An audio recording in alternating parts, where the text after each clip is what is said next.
Good morning, students. I am Santosh from Shraddha Intermediate College. Due to coronavirus, we all are staying home. I hope you all feel better at home. Today is the first class of class 12th, and today we will read transformation in grammar portion. Let's start transformation.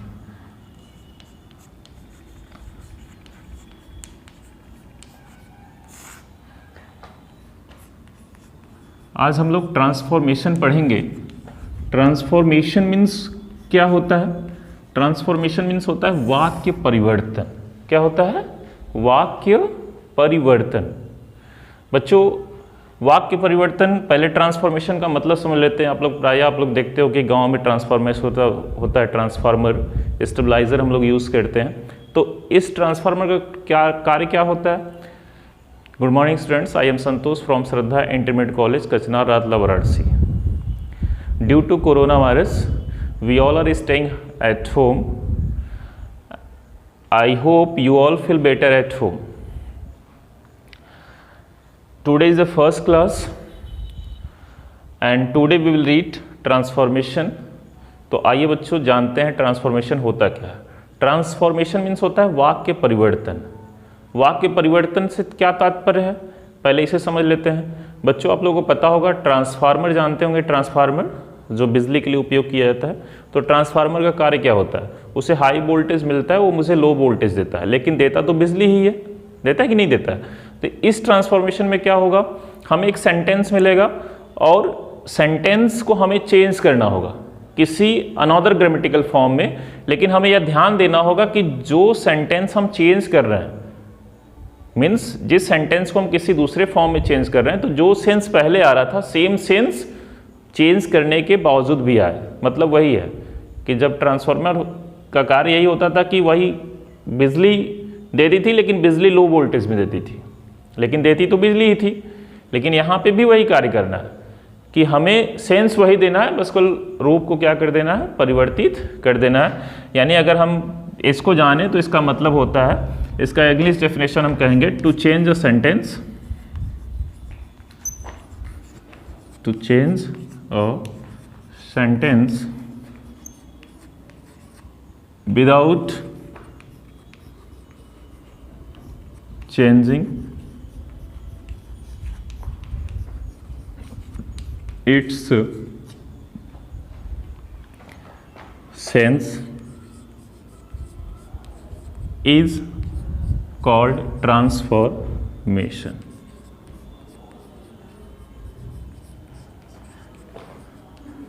मीन्स किसी वाक्य को परिवर्तित करना बिना उसके sense को परिवर्तित किए हुए वह ट्रांसफॉर्मेशन कहलाता है। तो बच्चों आइए जानते हैं, ट्रांसफॉर्मेशन मीन्स होता है वाक्य परिवर्तन।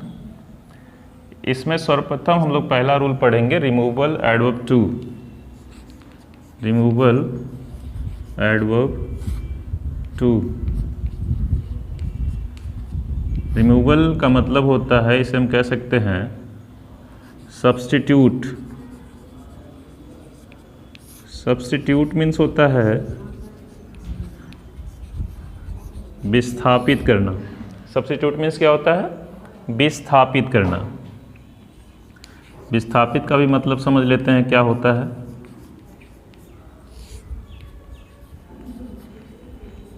विस्थापित, बी मीन्स होता है विचलित करना, अस्थापित का मतलब स्थापित करना। यानी किसी वर्ड को हटाकर, यानी इस टू को हम हटाएंगे। रिमूवल का मतलब क्या हुआ, इस टू को हम हटाएंगे और दूसरे शब्द को इसके स्थान पर क्या करेंगे, स्थापित करेंगे। लेकिन जैसे सब्स्टिट्यूट का मतलब ये होता है, जैसे मैं इंग्लिश का टीचर हूँ, अभी अगर मेरे स्थान पे कोई इंग्लिश का टीचर आएगा तो मेरा सब्स्टिट्यूट होगा, क्योंकि वो अभी इंग्लिश ही पढ़ाएगा। सेम चीज़ यहाँ पे भी है। अगर हम टू को हटाएंगे और टू के स्थान पे किसी वर्ड का जो इस्तेमाल करेंगे, सेंस वही देगा। ठीक है। यह टू जो होता है वह सदैव निगेटिव को शो करता है।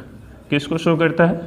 निगेटिव को शो करता है, लेकिन अकॉर्डिंग टू ग्रामर यह निगेटिव नहीं होता। यानी किसी वर्ड में अगर यह यूज़ हो, किसी सेंटेंस में यूज़ हो जाए टू, तो उस सेंटेंस को हम निगेटिव सेंटेंस नहीं कहते हैं।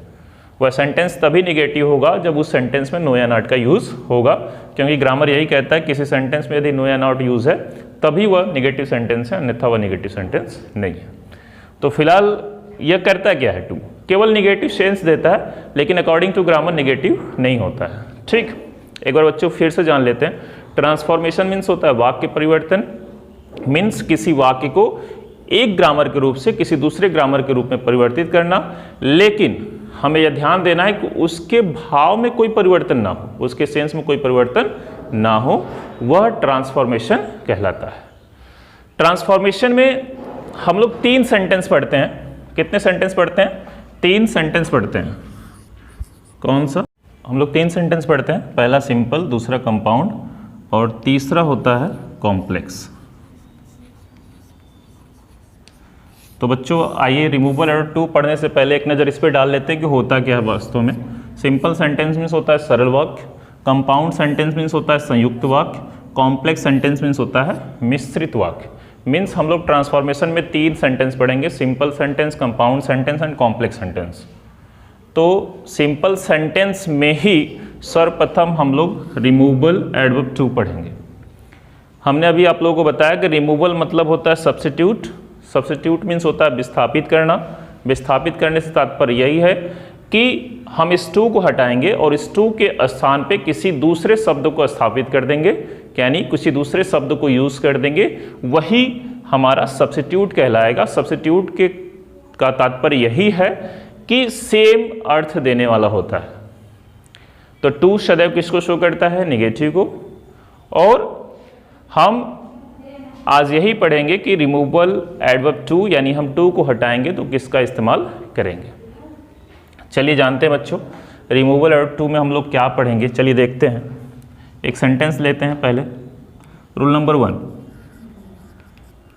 एक सेंटेंस लिखा हुआ है। मान लीजिए यहाँ पे लिखा है ही इज टू वीक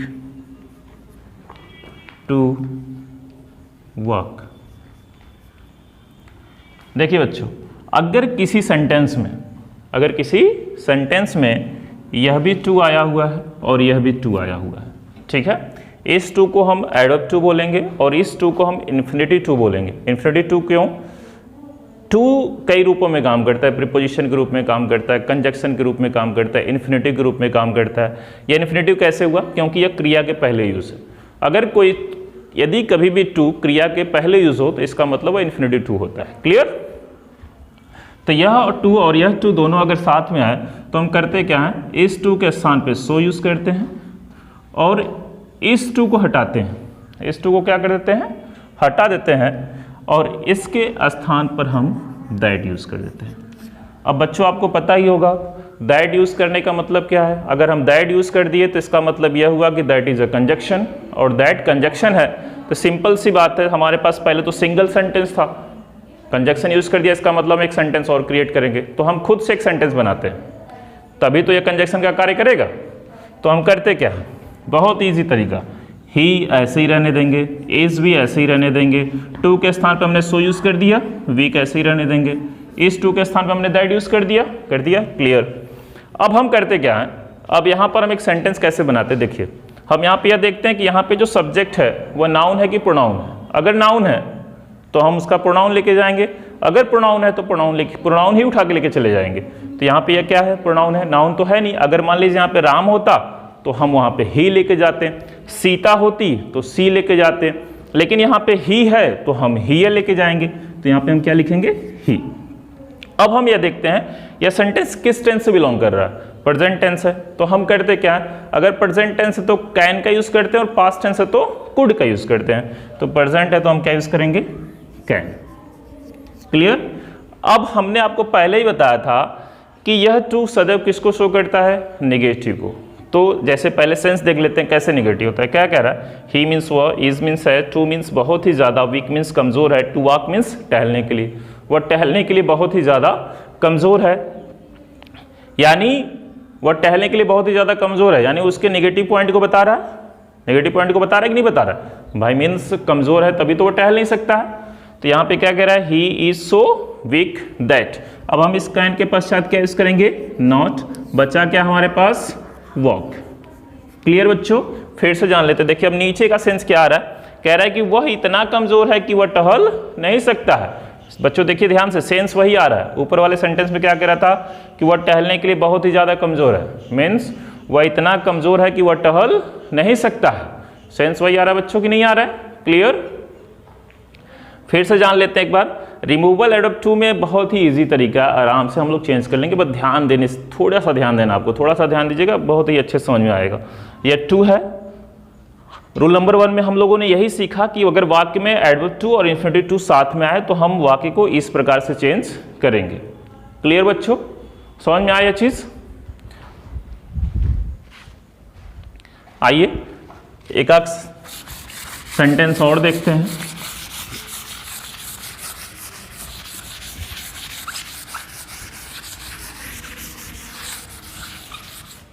यहां पे लिखा है Radha is too fat to run. देखिए बच्चों, इज हटा देते हैं, चूंकि हम लोगों ने प्रेजेंट टेंस एक पढ़ा था तो वाज लिख देते हैं। चलिए ठीक, राधा ऐसे ही रहेगी, वाज भी ऐसे ही रहेगा, इज टू के स्थान पे क्या यूज करेंगे? सो। फैट भी ऐसे ही रहेगा, इज टू के स्थान पे हमें क्या यूज करना था बच्चों? दैट। ठीक, अब हमने बताया था कि अगर यहाँ पे नाउन होगा तो प्रोनाउन लेके जाएंगे, प्रोनाउन होगा तो प्रोनाउन ही लेके चले जाएंगे। राधा है तो हम यहाँ पे क्या लेके आएंगे? सी। क्लियर? अब हम यह देखेंगे कि यह कौन सा टेंस है, पास्ट टेंस, तो हम क्या यूज करेंगे? कुड। हमने आपको बताया था कि अगर चूंकि टू सदर निगेटिव को शो करता है तो इसलिए हम इसको निगेटिव बनाएंगे, तो यहाँ पे क्या लिखेंगे? नॉट। बचा क्या हमारे पास? रन। फिर से देख लेते हैं क्या था। Radha was too fat, Radha बहुत ही ज्यादा मोटी थी, टू रन मतलब दौड़ने के लिए, यानी कह रहा था कि राधा इतनी मोटी थी कि वह दौड़ नहीं सकती थी। तो हमने बनाया क्या? Radha was so fat that she could not run. बच्चों ध्यान से समझिएगा बात को, ट्रांसफॉर्मेशन में हमें यही सीखना है, जिसको ट्रांसफॉर्मेशन आ गया उसको सिंथेसिस आ गया, और जिसको सिंथेसिस आ गया उसको ट्रांसफॉर्मेशन में आ गया। होता है क्या, दोनों में एक ही सेंटेंस का अंतर होता है। ट्रांसफॉर्मेशन में भी हम लोग 3 सेंटेंस पढ़ते हैं, सिंपल, कंपाउंड, कॉम्प्लेक्स। सिंथेसिस में भी हम लोग 3 सेंटेंस पढ़ते हैं, सिंपल, कंपाउंड, कॉम्प्लेक्स। लेकिन दोनों में अंतर क्या होता है? ट्रांसफॉर्मेशन में हम करते क्या है, एक सिंगल सेंटेंस होता है और उसको चेंज करते हैं, जिसमें चेंज करने के लिए कहेगा, और हम ये ध्यान देते हैं कि उसका सेंस परिवर्तित ना हो। सिंथेसिस में क्या होता है कि 2 या 2 से अधिक वाक्य रहेंगे, हम उसको क्या करते हैं? कंबाइंड करते हैं, जोड़ते हैं। वह जिसमें कहेगा जुड़ने के लिए हम उस नियम को फॉलो करेंगे और उस सेंटेंस को ऐड करेंगे।